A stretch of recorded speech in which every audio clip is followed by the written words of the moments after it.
Meanwhile, the candidates trading verbal assaults on the campaign trail as the focus today turns to national security as the big topic. The Republican nominee gave a speech in Philadelphia, or will give a speech, I should say. Yesterday he was on the road in Virginia, but he's going to speak in Philadelphia a couple hours from now, just a day after they both slammed each other over their fitness to be commander-in-chief. His whole campaign has been one long insult to all those who've worn the uniform. Look, she's a disaster in so many different ways, folks. He says he has a secret plan to defeat ISIS. But the secret is he has no plan. Hillary likes to play tough with Russia. Putin looks at her and he laughs. After all his talk, the only thing that is clear is he has no clue about what he's talking about. Just look at her decisions. Look how bad her decisions have been. Virtually every decision she's made has been a loser.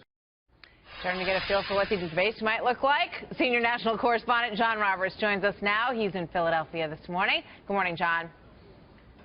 Martha, good morning to you. Of course, today is a big day because tonight, for the very first time, the two candidates will face off not against each other, but against a moderator in the first Commander-in-Chief forum that's being put on by the Iraq-Afghanistan Veterans of America. That'll take place in New York City. Donald Trump's military advisors think that he may get a little bit of a rough ride on that tonight, so they wanted him to lay down some markers yesterday and today. And the speech at the Union League here in Philadelphia will lay down a number of markers and will make a lot of news as well. I have obtained exclusively a copy of that speech that he'll give in a couple of hours. Here's some of what Donald Trump will say at 11 o'clock this morning. Immediately after taking office, I'll ask my generals to present me with a plan within 30 days to defeat and destroy ISIS. That's kind of been out there, but some of what has not been follows. As soon as I take office, I'll ask Congress to fully eliminate the defense sequester, and we'll submit a new budget to rebuild our military. He's going to go into detail about how to pay for that this morning, and here's some real news. He'll say we can reduce the size of the federal bureaucracy through responsible workforce attrition. That is, when employees retire, they can be replaced by a smaller number of new employees. That's one area where he'll find the money to divert to defense spending. He also says the military will not be exempt either. The military bureaucracy will have to be trimmed as well.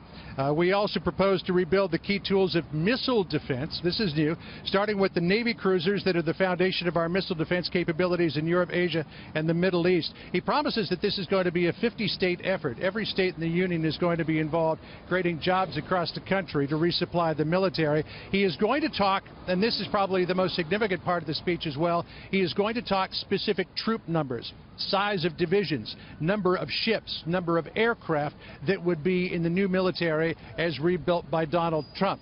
Though I'm not at liberty to give you those numbers at this moment.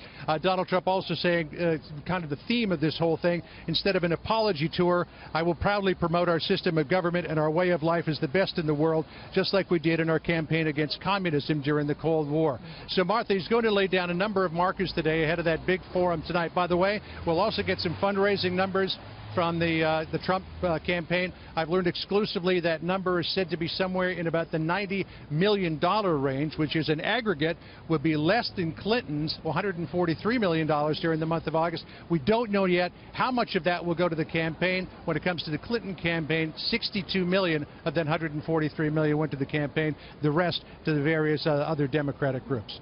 Martha? Oh, very interesting. We'll look forward to that. 11 o'clock this morning, John. Thank you.